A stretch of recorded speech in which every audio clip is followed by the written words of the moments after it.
Hey, everybody. Welcome back to the Pixelists, the podcast about all the nerdy things we love and enjoy. As always, I'm Will. That's Blake. And today we're here to talk about some Critical Role. Ooh, Before we get baby. into that, how you doing, buddy?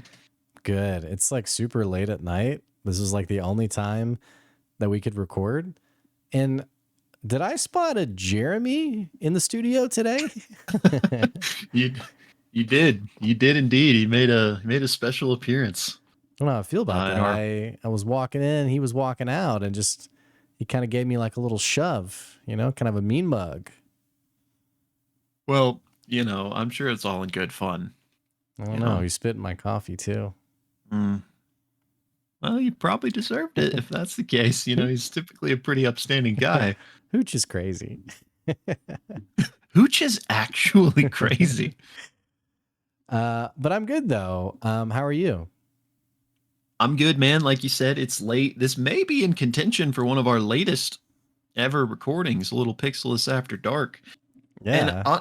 actually, I'm kind of in a weird space because one, it's late. A little bit of a fugue state. Maybe. Okay. Because it's late, and so like my mind space is like we just finished Critical Role, like it just aired live. We watched it and we hopped on to record.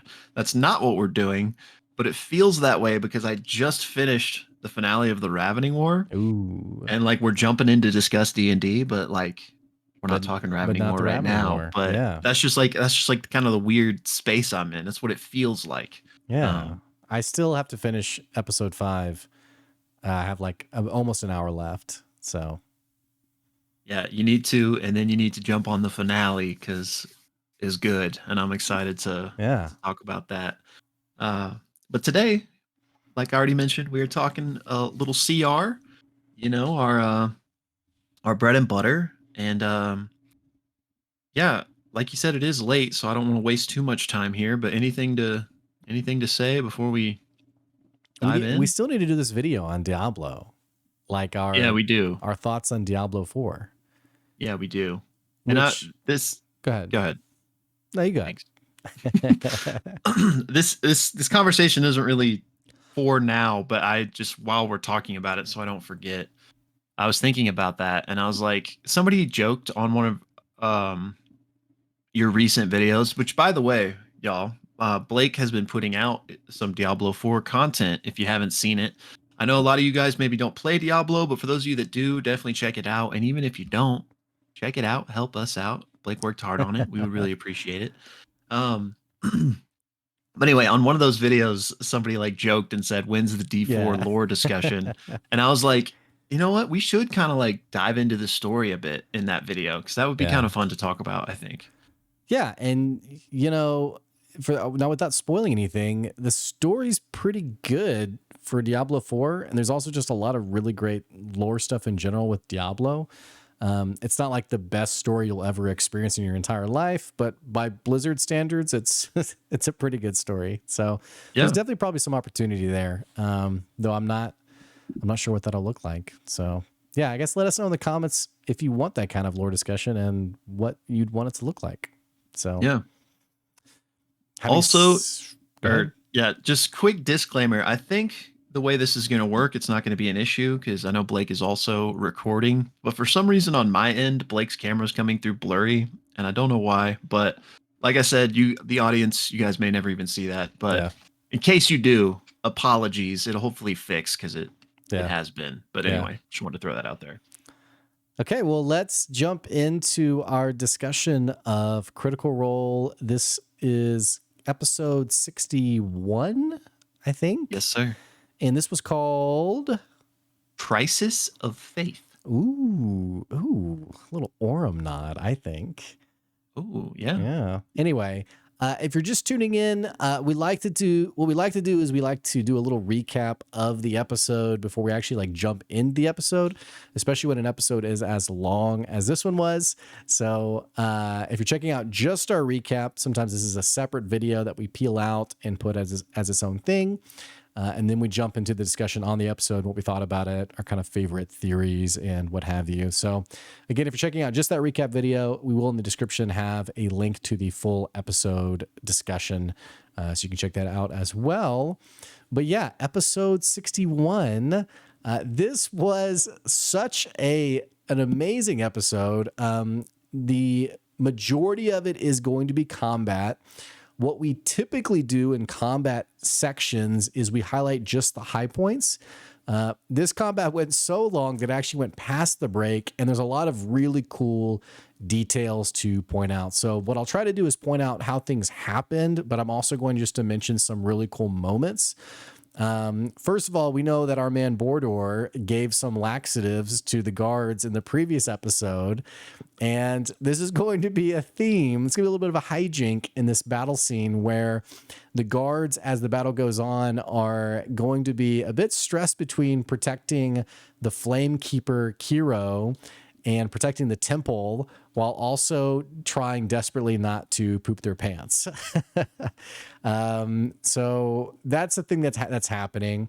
But basically, this is the battle against Kiro and the protectors of the Dawnfather's temple. Quite a bit happens here. I'll go and say that Elder Abadina is a total BA. She is going to immediately summon a Earth Golem or Earth Guardian that is very much Hulk-like in the sense of just starts smashing things and breaking things. And Abadina herself is a pretty impressive warrior. She's going to be casting Blight. In fact, she casts it on the Judicator that's present in the cathedral. She's going to cast it on Kiro as well. And really is a powerful force in this combat. Some other things that are going to happen. Denise is really going to be our frontliner, and she's going to have a bit of a tough time. The Judicator is going to do not one, not two, but 3 consecutive attacks on her. And Matt informs the party that when the Judicator is able to land all 3 hits, they have a special 4th ability they can do called Condemnation. And they actually cause Denise to be paralyzed until the end of her next turn. Speaking of Condemnation, Kiro is also going to cast Hold Person on Orem and I think Ashton, if that's right. And if you're not familiar with Hold Person, it's a pretty deadly spell in the sense of people who attack you, I'm pretty sure get advantage on their attacks on you. Fortunately, Laudna, I think with an Eldritch Blast, is going to knock that concentration away from Kiro so that the Hold Person spell is ultimately going to fail. But a lot's happening here. Several rounds of combat. At one point, Kiro is going to summon a Guardian of Faith, this like ethereal, I got D4 on the mind, man. This very much angelic type creature with like a sun for a face, who is Kiro's, just like how Abadina has the Earth Golem, Kiro has this Guardian of Faith. And as combat goes on, this Guardian of Faith is actually going to do some kind of like radiant fire AoE attack that like totally scorches many of like the townspeople. I think they ask like, is Chad okay? Where is Chad? Is he all right? And Matt's like, Chad wasn't there. It's okay.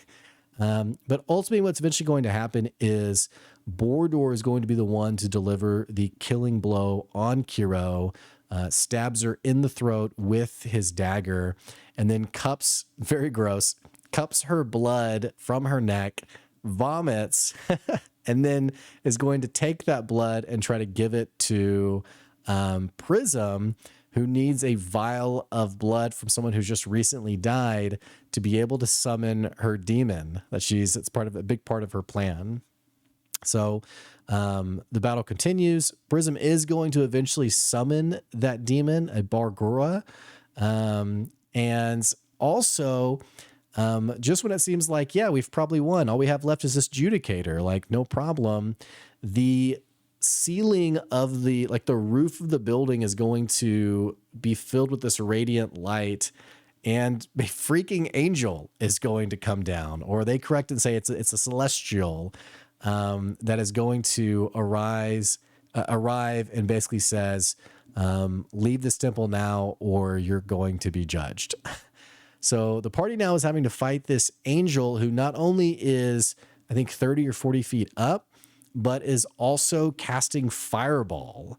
And there's this cool thing where both Ladna and Prism are constantly trying to counterspell the angel, but they're like always out of line of sight. It's just like the right positioning.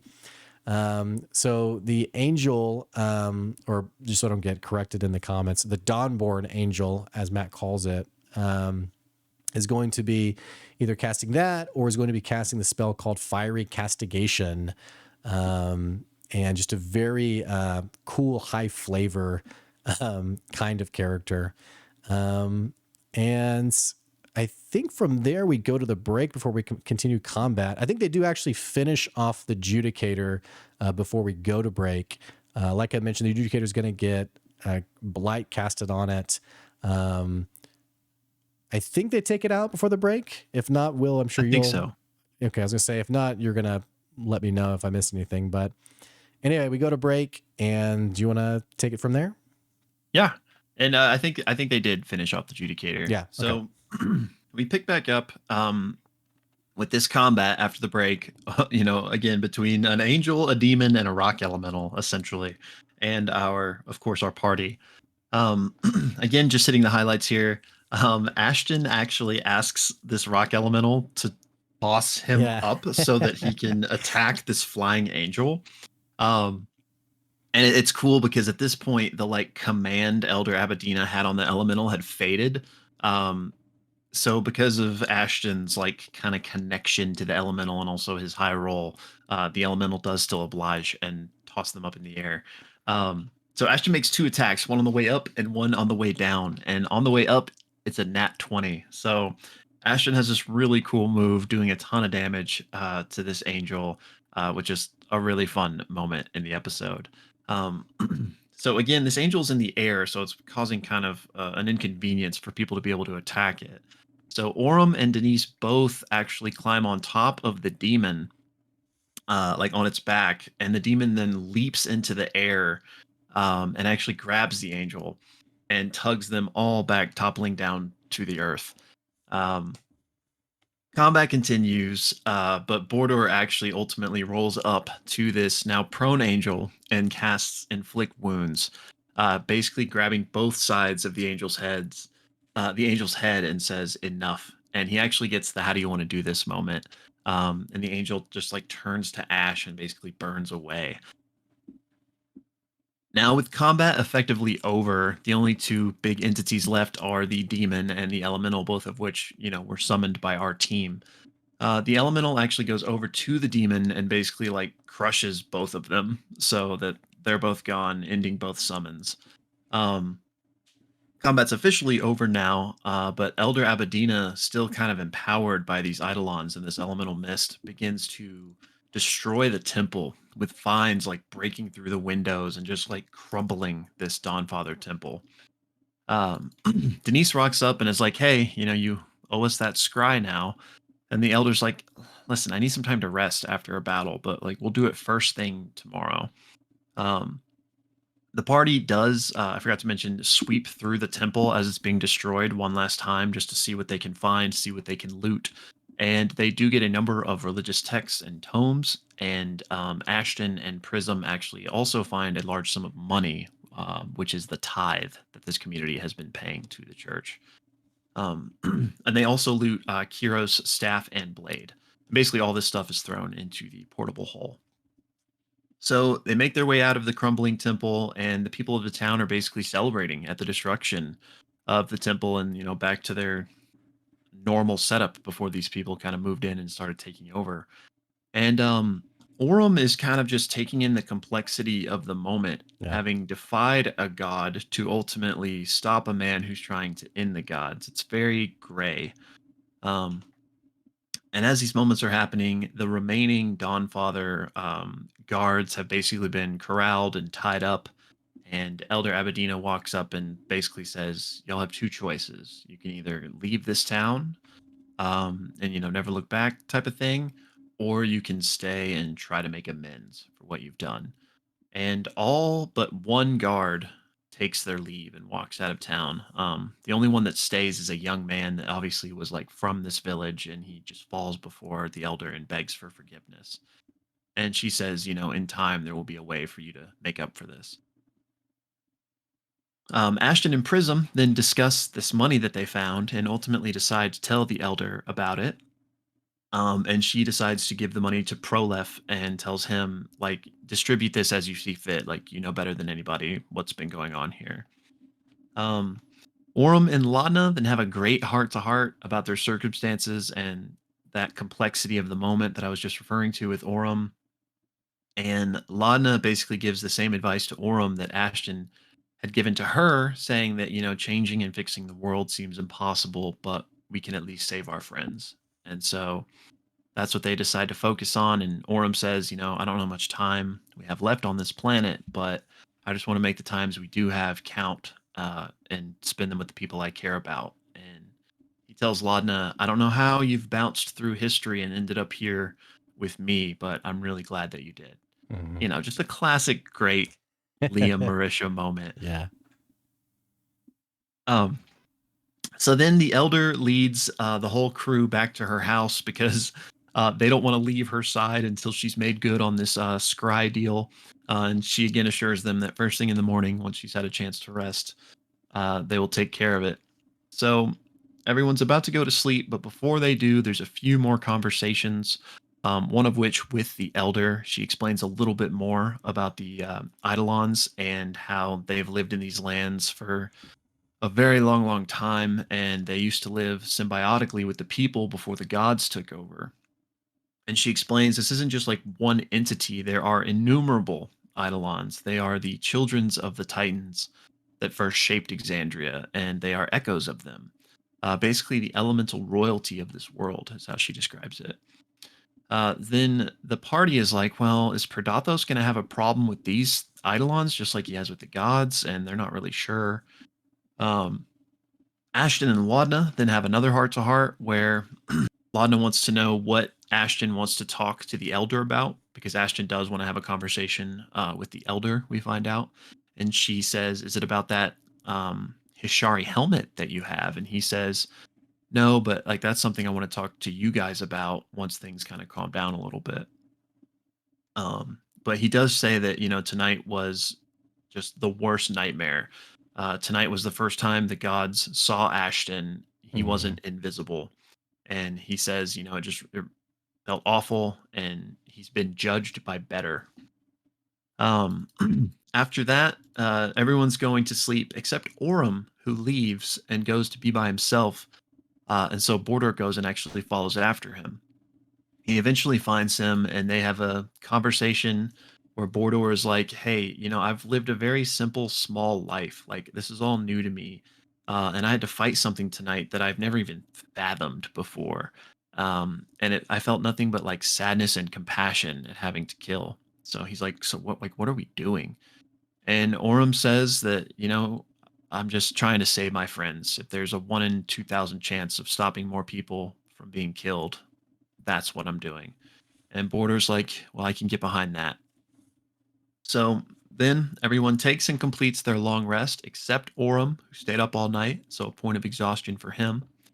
Um, excuse me. One other thing is Prism and Laudna did this night stay up reading some of those religious texts that they looted, and did find out that there was like this concerted effort to buy up more land in the region to build more temples. There's also just discussion of the solstice and a dispersal of forces at these points of interest, presumably nexus points. So morning comes and is now time to scry. The elder does make a copy of the scry spell to give to Prism so that she can copy. Um, but she then lets them know that, like, hey, I can do 3 scries, so divide amongst yourselves how we want to do that and let me know.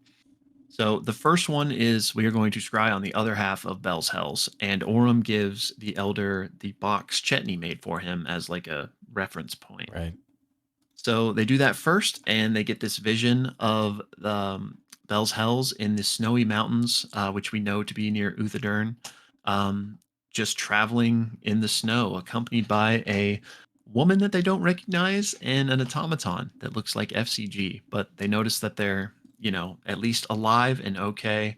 And I believe it's Prism, but somebody in the group recognizes that they are near Yeah. Uthodurn. Uthodurn. Yeah. And they're like, how are we going to get to another continent? Um, and they ask the elder this, and she says, well, you can always go to Vasselheim. There's probably people there. But there's also this man named Hevestro, Hierophant of the Emerald Tree, an archdruid that she wants trained under. Says it's about 4 or 5 days travel from here. Like that could be a route you take as well. Next scrying spell, we have Denise, who gives up a piece of Dariax's hair. She performs the spell and sees this dwarven man, kind of tired, sweaty, looking rough, sitting down in a dark space. A blue hand then touches his shoulder, and Dorian appears, also looking a Woo! bit rough. We love Um, you. Sorry. Go that's ahead. right. Next up, finally, we have Bordor, who doesn't. He wants to scry on his brother, his sick brother, but he doesn't have any items to give to help with the scry. But he ultimately decides, well, here, use my dagger. Like maybe you can use that to look at my house. And so the vision starts, and there's this homestead. And they quickly realize that it's not Bordor's home. He's like, this isn't my house. I don't know what this house is.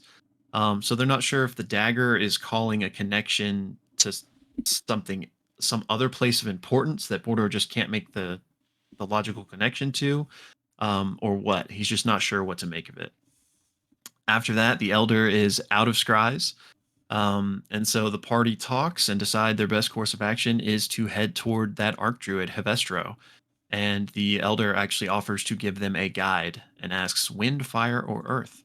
The party says wind, and so she summons a wind cougar, who then begins to lead them toward this Hevestro. And that's where the episode ends. Once again, that was episode 61 of campaign 3. And I forgot the title. So A crisis of faith. there I we think. go. Yeah. Thank you, man. And again, if you want to see our full episode discussing all our theories and thoughts, that'll be linked down below.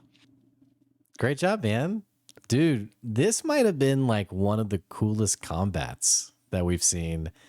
Just in terms of Yeah. uniqueness. I forgot to mention in the recap, Laudna's Hound of Ill Omen.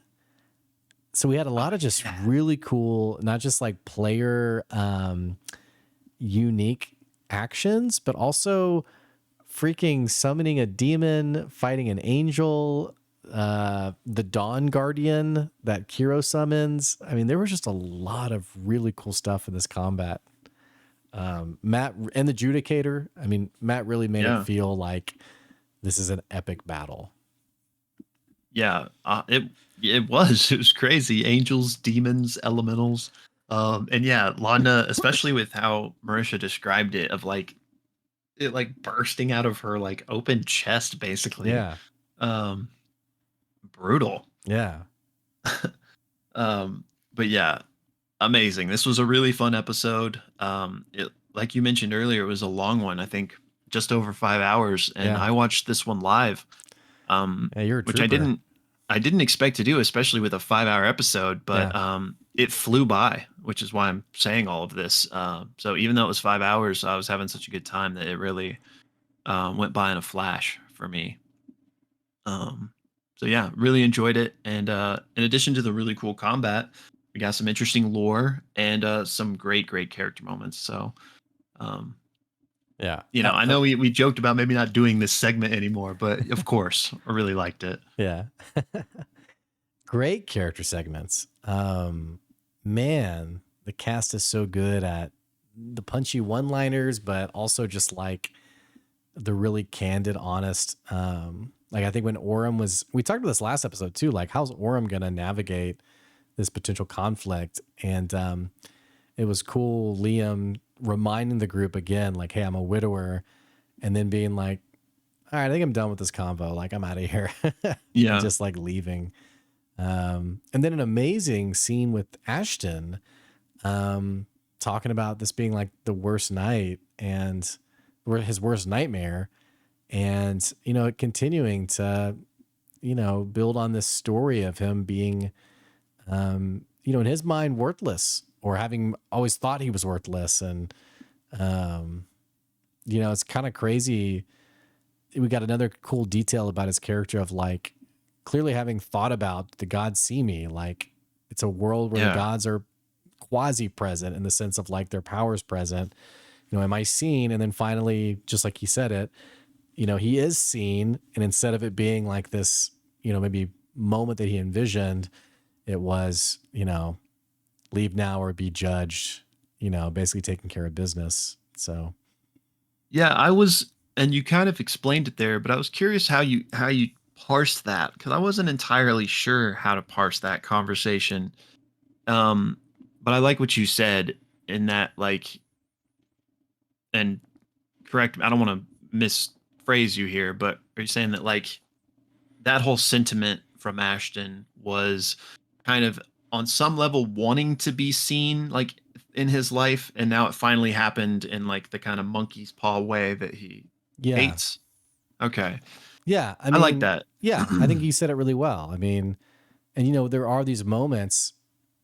I mean, we see this in other characters where, like, even most recently, F.C.G. having this moment with the Changebringer. And I think Ashton envisioned as much for himself, like some kind of moment where he could maybe get answers or confirmation that he's not a mistake. And when he finally was seen, it was, you know, you're a problem in my way. Like, get out of my temple. Like, there was just a deep level of indifference to him individually, which I think that's why he called it his worst nightmare. It was, you know, not what it could have been, which could Mm, have been a really special, like, you matter kind of conversation. But right. Yeah, it okay, I really speaks to like the that. tragedy of his character or the trauma of his character, I guess. You know, it's why he's my favorite. I know you're gonna say Orum's your favorite when we Orem start is talking my about favorite, dude. when we Orem, start Liam talking is about so Liam. freaking good. They're all good. Yeah. Okay, but I really like that. And that's kind of what I was getting in the moment. But I never did have a chance to go back and watch that part, but I wanted to. Yeah. Um, because I couldn't tell if there was, and again, it's been like a week since I saw it now, so this might be completely wrong, but I couldn't tell if during that conversation he was almost implying that he had already been seen by the gods before. But that's not the case, I don't right? think That so. okay. Yeah. Um, but yeah, I really like that, and what a powerful moment for his um just his character journey, like you said, and I think almost to build on top of that, the fact that he shared this, Right. you know, the Yeah. fact that he like was vulnerable enough to open up about the fact how that made them feel, which this is, you know, we've talked about the Laudna Ashton um relationship. Not, I don't mean anything romantic by that necessarily. I mean, we never know. Um, but yeah, they're just their bond is deepening, which you know we've you specifically have called attention to it a few times throughout the campaign. So Yeah. They have I really just like great. all those Yeah. pieces coming together. That there's this moment and it's with her. Um, just good stuff, man. Well, I think he resonates with Laudna more easily than anyone else because Laudna, um, the outcome of who Laudna is was not planned. It was not expected. It wasn't, you know, Mm, I don't know if Laudna, I don't know if he would go as far as to like loop her into like, we're both mistakes. I don't think he would say that to her or about her, but she is an outcome of tragedy, and I think he sees himself the same way. So there's this yeah. really cool kind of natural relatability, and we keep having these moments where the two of them have these conversations that, you know, yeah, they're really cool.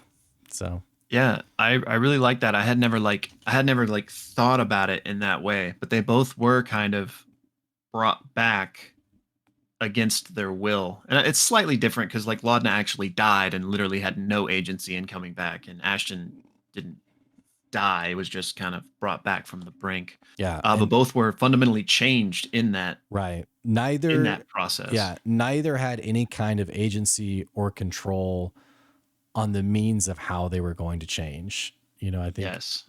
Ashton, it was Milo. I can't remember. Milo, Um, yeah, is the yeah, tinkerer. yeah, just trying to save Ashton. Um, and not even just that, but way before that, the Hishari ritual that seems to have forever changed him. I think that's kind of the more impactful thing, Right. um, but yeah, pretty interesting.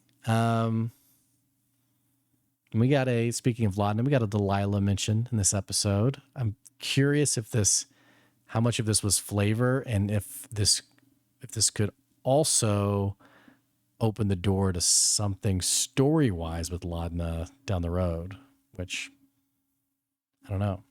I mean, I could see it. And, speaking of Ashton, Ashton seems to think that Laudna's in Pate. I mean, he hasn't I mean, explicitly come out and Delilah. like, Yeah. oh yeah, thank you. He hasn't, or they haven't explicitly come out and said as much, but like I think he did pretty actually. implied.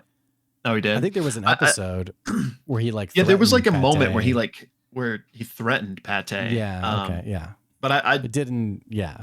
I just mean like Ashton hasn't like said that aloud to like anyone else that like I think Delilah's still in there. But yeah, just I mean, not to wax too poetic on this. We've pretty much covered it, but just love their dynamic between the two of them, and I think especially kind of folding into they have the connection. It makes sense even without this for Ashton to have like opened up to Laudna, but it reminds me of that moment. And again, I'm paraphrasing because I don't remember exactly what it was, but where Ashton was basically saying like, woe is me, this is what happened to me. And Laudna was like, hey, hold up, chief. Like I was alone for 20 years, like, Yeah. like being a witch chased out of town. So I think he, Yeah. really can resonate with someone who has experienced something similar. Yeah. Okay. Moving away from them, but on the same subject of, the angel that came down that evoked this emotion in Ashton. What's up with that, man? Like Bro, that was a nuts. freaking angel just comes into the combat. But the part that like really stuck with me is like, why is this like this specific moment in time, this battle with this random, there could be significance to it. Temple of the Dawnfather, an angel is sent down to help. Like, where was this angel in the Hellcatch Valley the night before? Like, Yeah. like why? What makes this moment worthy of divine intervention? Which may be, I mean, that's the implication I got. Like, literally divine intervention, but maybe there was something else to it. Like, maybe I don't know. Like, was Yeah. this another summoned creature, and it wasn't like literally sent by the Dawnfather? I think there is something there between this random excavation site versus a temple devoted to the Dawnfather. Like I'm assuming there's something That's there fair. where it's like there's like a higher like leveraging of power and authority. You do wonder like, hey, do you think we could have summoned an angel the day before maybe or like done anything? But if nothing else, for me, I mean, I think Orm did a great job of just navigating the conflict of like, what did we just do? Yeah, Because yeah, a freaking angel showing up. This if nothing else communicates like, hey, this isn't some like ragtag temple. Like you just killed the leader of this temple who worships the Dawnfather. The Dawnfather sent an angel to stop you, and then you killed them too. Which, by the way, I don't even know where angels go when they die. Do they go back to the Dawnfather, or I mean, it's a good question. it was just kind of cool. It was cool though, because it's like, I don't know. It's like, and we talked about this last episode too, like what this could mean for the party, but it puts them in a weird place where like it's very much ends justify the means. Like, are we doing the right thing as long as like the overall picture's the right thing? But Orm even coming to terms with, you know what? As long as I save my friends, like as long as I get to my friends, like that's okay. Which is a bit different from how it started, which was like we have to stop. Which I think it still is that, but it's I guess kind of neat that now he's like really transfixed on. Is that a word? I don't know.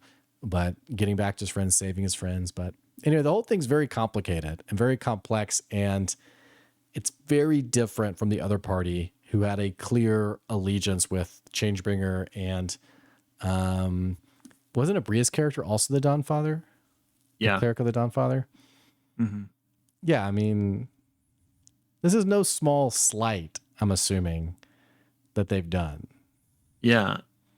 I like what you said about the fact that it was a temple, and it could also be, and also I think it's almost safe to assume is the case that Ludinus had done this, that, and the other to kind of Yeah. stay in the shadows with his intentions and plans. So perhaps that was a factor too as to why I didn't. I don't really expect the angels to have, all the gods to have showed up in the Hellcatch Valley, because then we wouldn't have a story. You know what I mean? So to some extent, of course, um, but I think there are things like those that could explain that. But still, a But literal angel is still just nuts to me. yeah, yeah, yeah, and it just got we got very very morally gray, as it were. Which Orem said as much and was wrestling with as much. But yeah, I'm very interested to see kind of, this is like a microcosm of it, but expanded out, kind of the big issue we've been talking about for several episodes now, of if this is going to come to some sort of decision of like, do we, not that like, do we let Predatos out, but like if there is some sort of decision, colored however it may be colored, of do we help the gods, or are we kind of better off without them, type of thing. Obviously we know where Orem stands for the most part, but I don't know. Denise was very anti-god, it felt like, or at least, I think she's agnostic in the yeah, sense that like, she's yeah. just like, whatever, I don't care. So, um, And I, we don't know what the guest situation is going to be like. yeah, Frida and Deanna did teleport with the other half of Bell's Hells, so maybe they're going to be there when these crews meet back up. Now, maybe Matt will be playing them if that's the case, or maybe Abria and Christian will be there. But a really interesting dynamic is that they just attacked, like you mentioned, a Dawnfather temple, and yeah, Deanna is a yeah. cleric of the Dawnfather. Um, could that cause Well, any friction? and even if Deanna isn't present, her boyfriend Chetney is presumably going to care about what she cares about. So it would be interesting if this kind of tension continues, where I don't think the party's going to get a situation where like Team AOL for some reason continues some kind of animosity towards the Dawnfather. I think this was very much like a one-off, like we just kind of have to do this. Yeah, agreed. It would be interesting if it did continue in some way and there was some kind of friction where the people you least expect, which has been a bit of a theme, F.C.G being the religious one, or, if Chetney took up for the Dawnfather because of Deanna. I don't think any of that's necessarily going to happen. I think honestly, what's going to happen is what we talked about, or what seems to have been, we talked about it a while ago. Imogen wanting to Yes. take the gods out. And we had that conversation several episodes ago where Orem pulls Fern aside and is like, basically, yeah, basically, we're going to have to take her out if she's, and Fern's like, okay. I mean, a really crazy conversation. Yeah. And I so far haven't seen anything that convinces me that we wouldn't head to that kind of situation. Yeah. I'm with you there, because I was thinking like, could we ultimately be leading to any type of inter-party conflict where lines are drawn? And I'm with you that like, I don't think Team AOL is gonna like become staunch anti-God. I think this was by necessity of them having to do that. Um, so I think if any lines are drawn, it's definitely the Imogen line, and then maybe Laudna, just because she's probably more loyal to Imogen than Yeah. anyone else. Um, And then even in that case, I don't really see it being like a, all right, PvP until people are dead type of situation. But but if anything, that would be the line to me, and not like Team AOL versus Team Wildmount. Um, but it'll certainly be interesting to see, especially if we do have all of the guests. Um, which I don't want to get us too off track, but this is something I wanted to talk about, and maybe it's not the right time for it. Um, but I am curious, is there's a meta conversation here about the solstice and, all the all the above the board stuff with D&D 5e and the OGL and all the new systems Critical Role is working on. Like, could this story be kind of culminating in a climax that is a, for lack of a better word, reset in some form or fashion?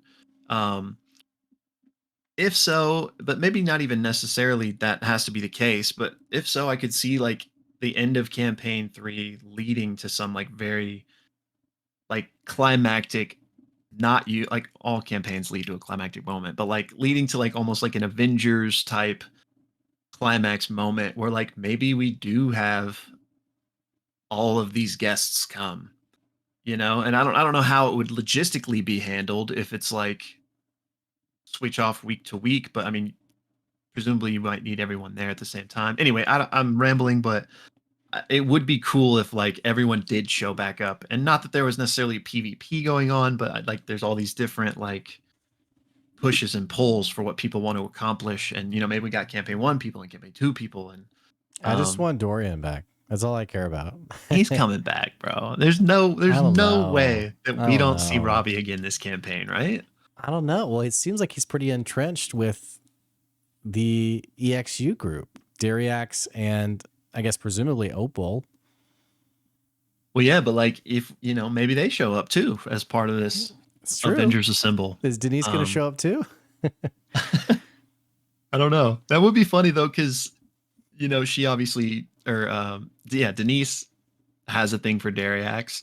And this never was really touched on, but it was one thing like we kind of just randomly speculated about during the end of EXU, is that were Dariax and Opal ever kind of flirting a little bit? So I don't really think that's the case, but it would be hilarious if like Amy had to have like a knockdown, drag out like Yeah. argument over Dariax with herself. Yeah. Um, Yeah. Well, and she kind of did it already with Ted, you know. that's a great I guess point. Abria acted that character out mostly, but yeah, I also kind of wonder through that scene if we've talked about this, like, are we going to get another EXU arc? Arc's maybe not the right word. I think maybe they're calling them seasons. Could we be getting another EXU season, like of like what's happening like during the solstice for them? Because we had the detail from Dorian that hey, Opal's getting pretty dark, Yeah. and seemingly Dariax, who for those who didn't see EXU, Dariax, who was played by Matt Mercer, was kind of the comedic relief and kind of the just a real wholesome, fun character. And so seeing him in this scry spell, dejected is not the right word. I guess concerned and worn down a bit. Like, I don't know. It kind of made me feel bad. And I was like, man, what's going on over there? What's going on with their Yeah. characters? And are we going to find out? Yeah. I mean, I think that's definitely on the table. Um, will we get that 100%? I mean, I don't know. I'm not confident saying that, but I think it's 100% on the table. And this might be, reading too deep into things, but I almost think that Matt giving us that scene, which doesn't tell us anything, was almost kind of leaving that open if there was like if we do Right. go explore that, like he didn't Right. write himself into any corners by saying like, oh, this is where they are and this is what just happened. We didn't learn anything about that scry aside from the fact that they were Yeah. together and looking rough. um so I hope so, and I think we could. I mean, I think inevitably we're going to get more EXU. We've already had 3 seasons in a way. So I definitely think more coming down the pipeline. It's just, will it be that story or not? Yeah. But I think this, again, I'm not trying to like, say the Avengers assemble and this big climax thing is happening.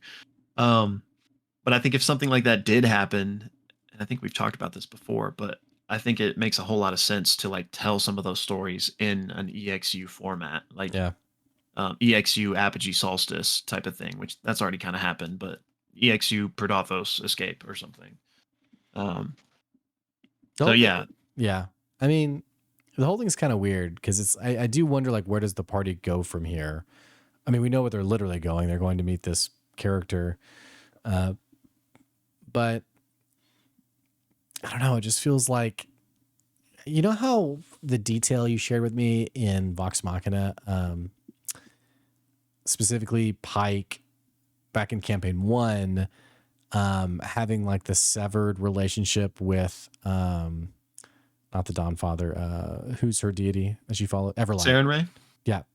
or the That, Everlight yeah. is what they call it now. And I think you said that she had she had killed like an NPC like pretty brutally or something, and like Matt created like a this was like an outcome of that, like her sigil got cracked or something. Yeah, So we know. I don't think that was a one off. I think Matt's proven over time that he allows moments to really shape and direct character stories.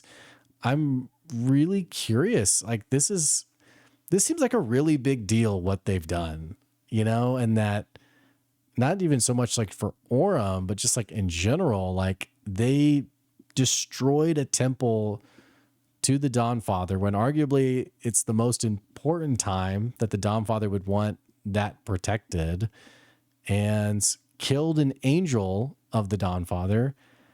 I'm really curious, like the outcome of this. Like, will it get swept under the rug, or like will there be long-term consequences? In the very least, consequences that Orem experiences, not necessarily like externally forced on him, but just I'm very curious like where this goes from here.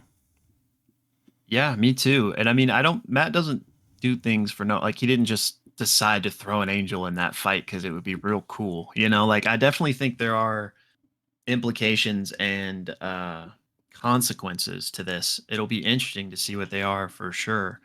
Um, Not that this is important, but do just want to throw it out. The whole Pike thing was also slightly informed by the fact that Ashley was quite frequently gone in campaign one. So like her having to leave to go take care of that, that was also kind of part of why. But not to take away from the fact that that like character decision did greatly impact her character Mm. arc, which I think the same thing could be true of this. Um, but yeah, also I do think, like I just said, that it'll have consequences, and maybe those consequences are just like these character moments that we've already started to see in terms of shaping the way they see the world and stuff. But um, I don't know how much you can glean from this, but we do know that in the future, at the end of Team Wildmount's arc, we have a discussion with the Changebringer and the Dawnfather, sort of. Deanna does. So the Dawnfather is not the one that F.C.G was talking to, but the Changebringer, says your friends are okay and they're healthy, and doesn't mention like also the Dawnfather wants to kill them, by the way, and he's going to. So Yeah, not that she would have told F.C.G we're that, cool but now. I think the fact that it's at least somewhat of a good sign that it wasn't mentioned, which of course Matt couldn't have known depending on how they recorded. Yeah, So maybe he wouldn't have known to give some sort of hint to that. But it. I think it's safe to say it hadn't happened yet since yeah, they've referenced the other arc yeah. in the recordings. So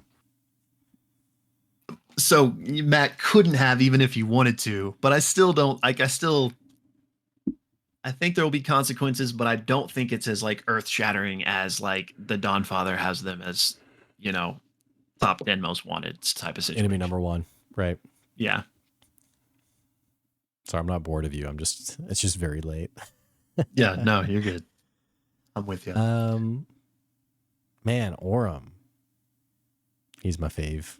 Liam So is good, man. so Liam. We talked about this last episode. Liam is just so good at. I don't know if it's like the way he says things or just like his awareness of like the moment, but he's just so good at like seeing an opportunity for a genuine moment and then just like diving into it.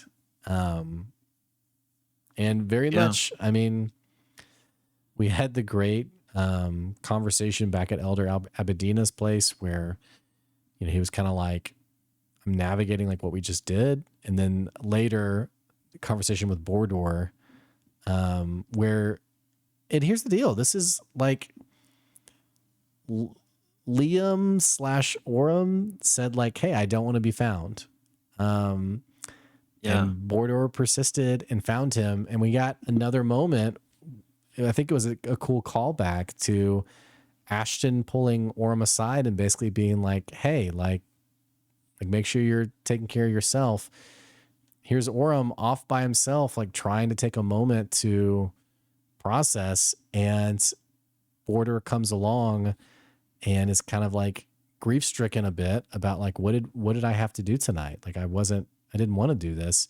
And Orem kind of has to take the role of like, you know, arm around the shoulder, you know, um, which I think just speaks to the kind of character Orem is and the kind of leader he is, and that, you know, for better or worse, always willing to take up for other people, you know, even when he's trying to have a moment for himself. But I don't know. I just really liked that.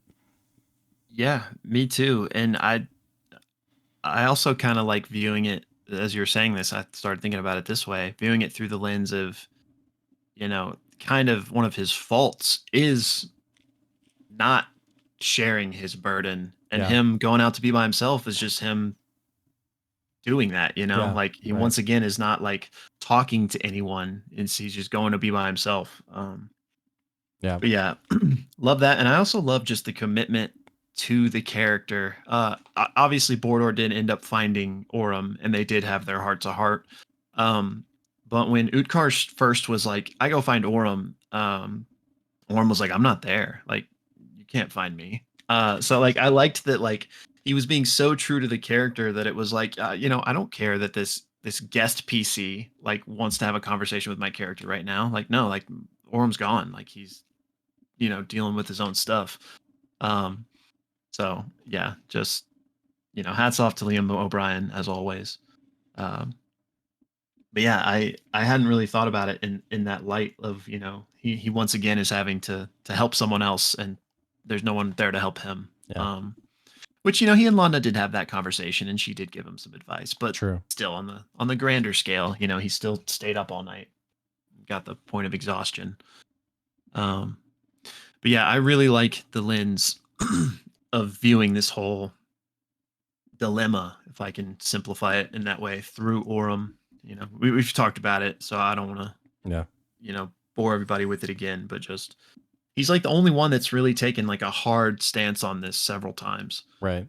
So it'll be really interesting to see, especially where he goes from here after having done this tonight.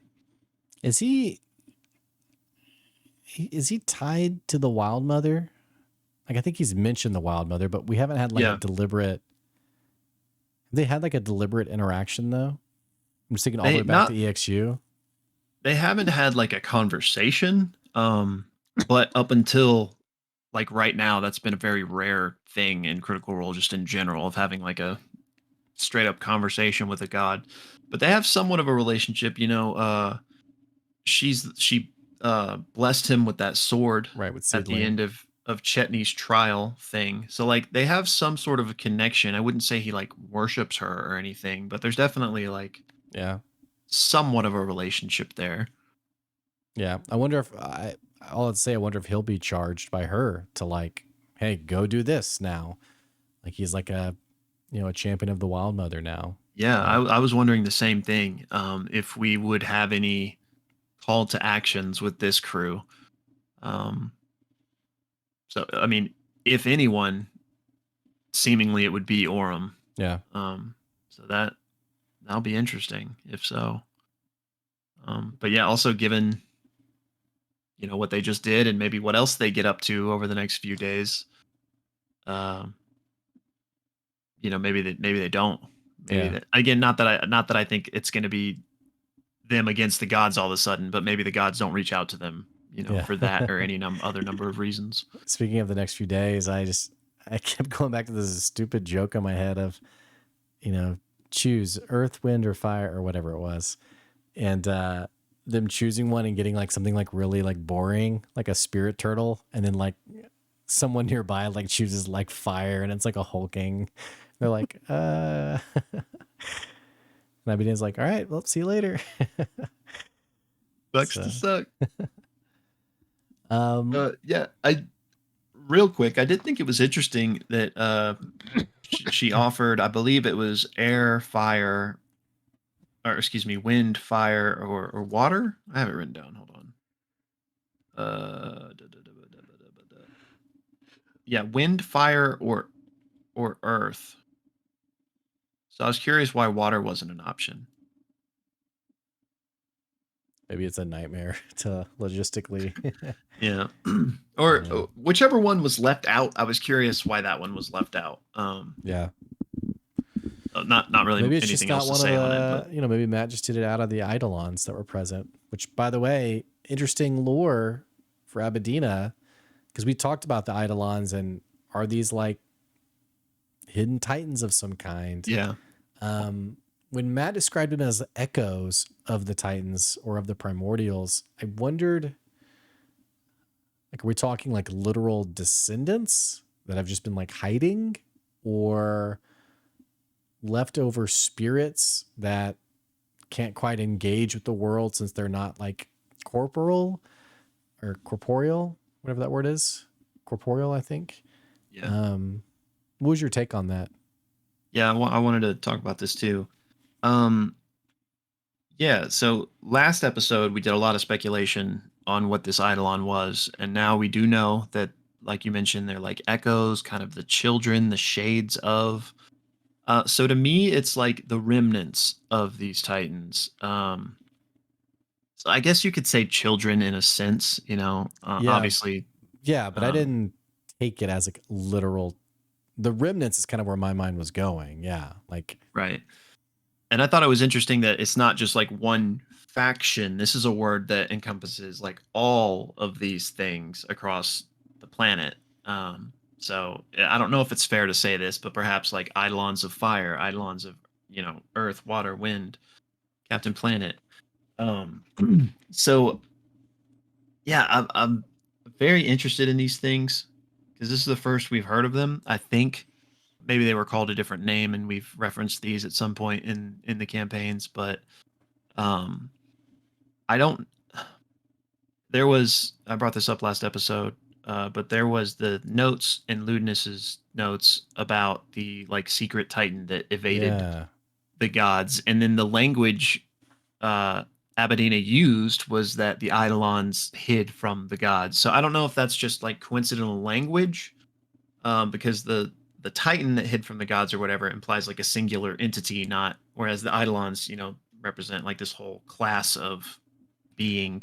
yeah. I don't Um, think they're one and the same in my mind. Like I feel like, though, I think these two groups, for lack of a better phrasing, the hidden titan and the Eidolons, I would assume are in cahoots is like the stupid, it's not the right word. Like they're not necessarily planning together, but are symbiotic, I guess is the word that I'm thinking of. But I don't think they are the same thing, is where my mind goes. yeah, I don't think they're like the same thing either because like by definition they almost couldn't be. Yeah. But I could also see it maybe being like a just like a what's the word? Like discrepancy in how history has traveled over the last 1,000 years. Like maybe Yeah. both things are referring to like the same thing, like the Yes. same idea, Yes. Okay. as it were. Um, Yeah. I like that. uh, but because the fact that they both like hid from the gods, um, I do think it at least somewhat they must be speaking about the same sort of thing. But it's just yeah, it's interesting that there are these spirits, let's call them, with power and influence, as it were, uh, that are kind of in a prime position to get their get back. Like they've kind of had to been laying low for all these years because of the gods, and now they just took down a temple. Um, yeah, Abedina said some interesting things, like again, I think kind of implied that mortals predate gods. Yeah, right. Um, again, I'm paraphrasing, but she said something about like, we lived symbiotically Yeah. before they came. I clocked that exact same thing because it was like, hasn't the story been told that the deities created people? Yeah. I mean, So yeah, there was that, but then there was also a statement she said, which was like well, I guess these don't necessarily, they wouldn't be mutually exclusive, but she made the comment that the primordials made way for, like, they made room for humans, uh, but then the gods didn't make room for like the primordials, the Titans, and yeah. they had their war or whatever. Which, as the canon as we've known it up until this point, was that the primordials, the Titans, were like, we're tired of this human shit, like they need to go, and that's what led to the war, because the betrayer gods were like, yeah, we're Yeah. with the Yeah. primordials, and they fought against the prime deities. So in that explanation of things, the primordials did not make room for the humans, but Abadina is saying like, yeah, the primordials were like, chill, humans are here, like we'll Yeah. make room Yeah. for you. Yeah. So All very is it well again said, just by the like way. another discrepancy in history, or Well, I know that Matt and Taliesin are WoW junkies, or at least Blizzard junkies in the sense of like they do a lot of projects with them. And tiny spoiler, if you've played WoW or have played WoW, World of Warcraft, a big, massive story theme recently has been basically everything you know about WoW's history was very much history is written by the victors, in that yeah. you always knew the Titans were like the saviors of Azeroth. And then we found out, or we are in the process of finding out, like, hey, it's not quite that way. Like maybe the Titans have always been portrayed as these benevolent creatures because they're the ones who won. So like naturally yeah, I'm the Yeah. good guy. I did the right thing. And so I get that same vibe the more we progress into this campaign of like, the prime deities, like, we're great. And then like, you guys are kind of douches, There still is like this interesting rubbing point though with the betrayer gods. And it does make me think back to Calamity of, that Yeah. awesome back and forth with Xerxes and Brendan Lee Mulligan's Lord of the Hells, where they wanted to side with the primordials. That's kind of what kicked off this whole like, you are the betrayers, etc. It makes me think a lot more about that conversation. And if the humans, I shouldn't say humans, if people coexisted with primordials, it'd be kind of an interesting twist of irony if the betrayer gods were, also coincidentally like, hey, we're pro whatever the primordials want to do. Like, we're pro that. And yet, you know, history has been portrayed now quite differently. Yeah. Yeah. It's yeah, it's hard to figure out what's actually what, but I think you're right in terms of history is written by the victors. And so I think the story we've been told is definitely clouded by that.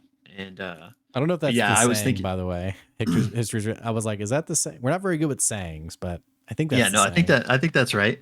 Because then I was like, Um there's to the victor go the spoils. So I was like, which one is it? Oh, yeah, anyway.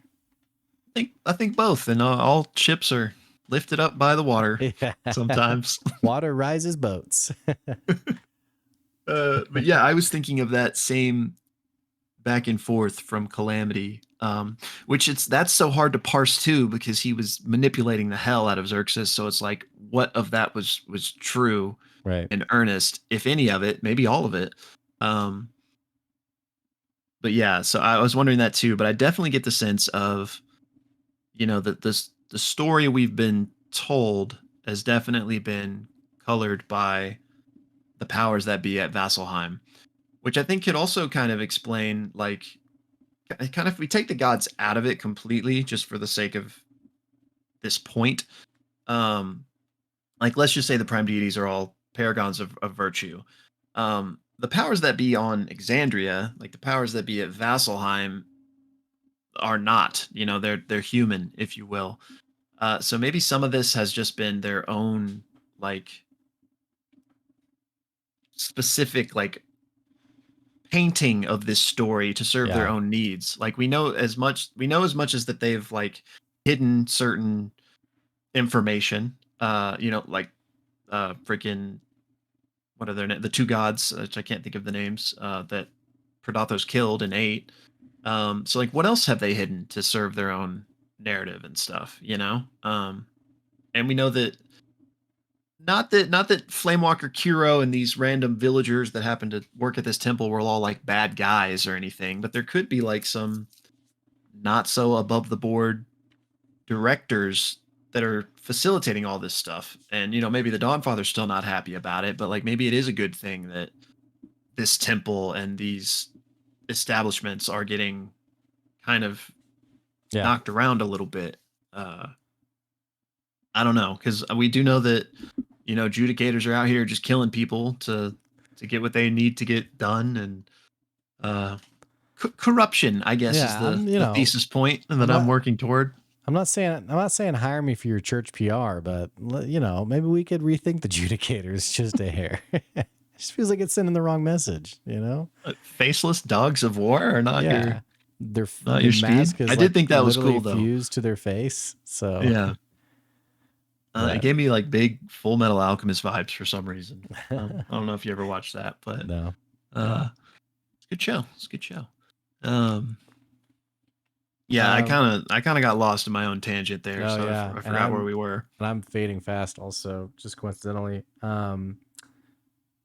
What else from this episode do we want to talk about? uh, I think we hit all the main things, but per usual, let me give a quick note skim on my phone. Um, I do. There wasn't any like big bullet points this episode, but I'm still all aboard the Bordor's a dog train.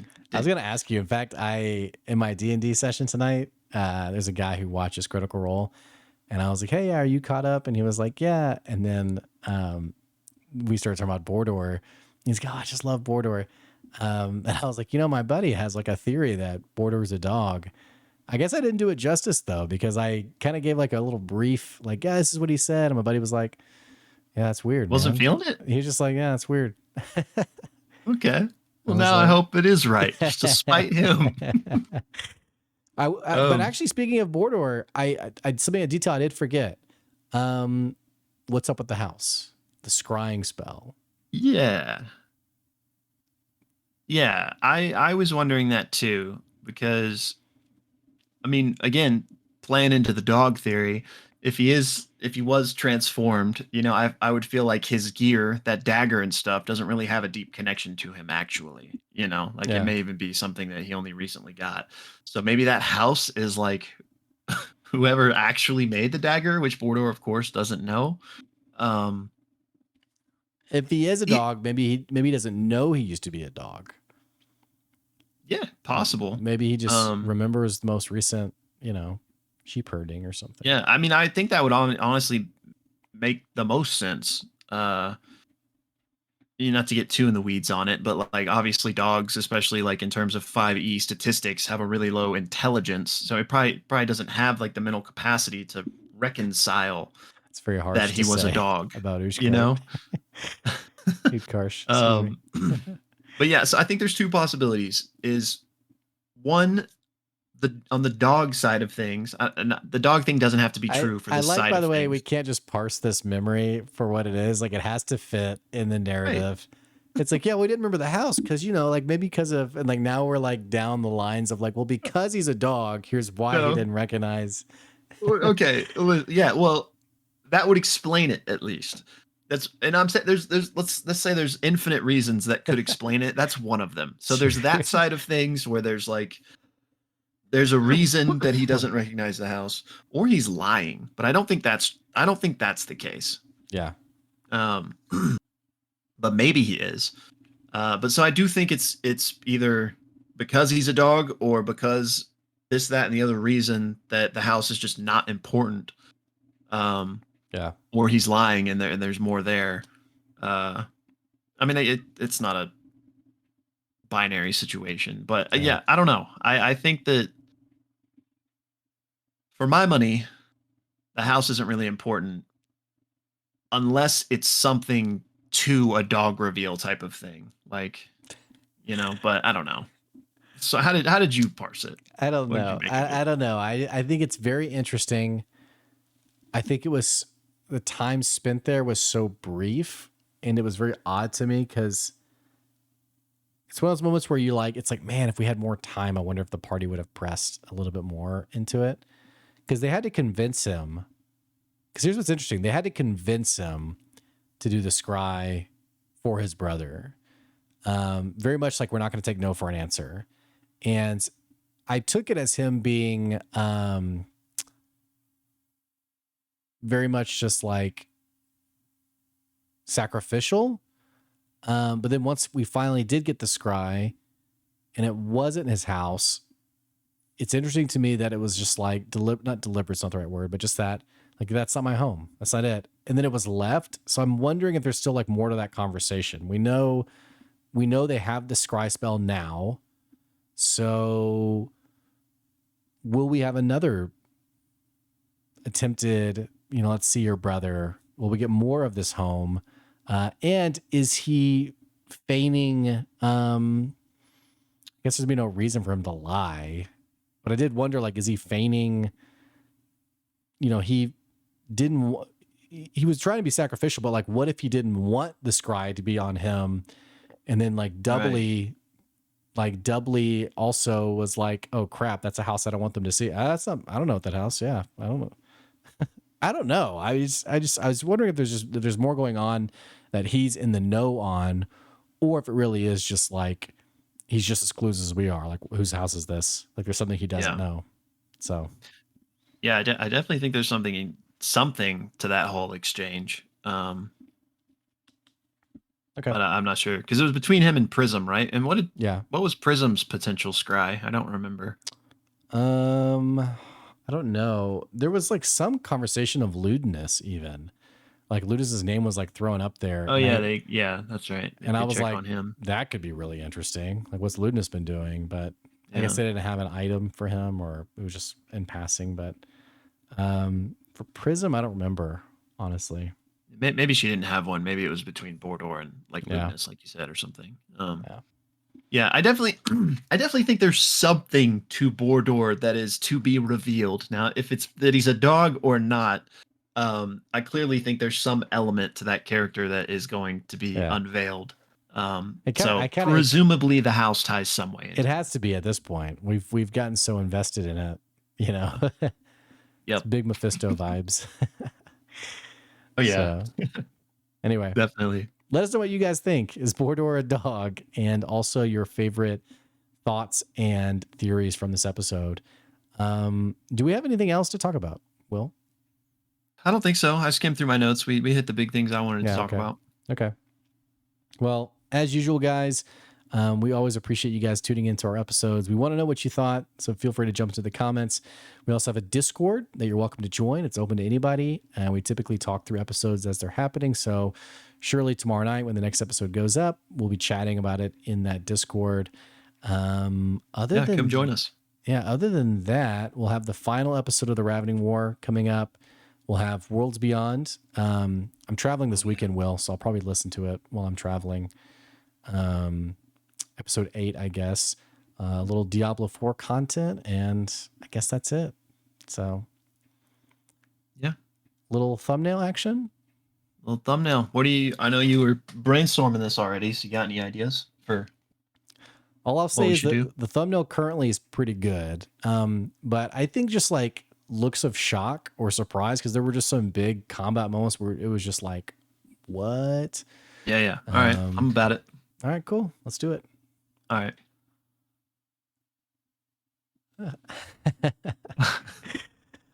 Nailed it as usual. Perfect. All right, Well, guys, already go ahead.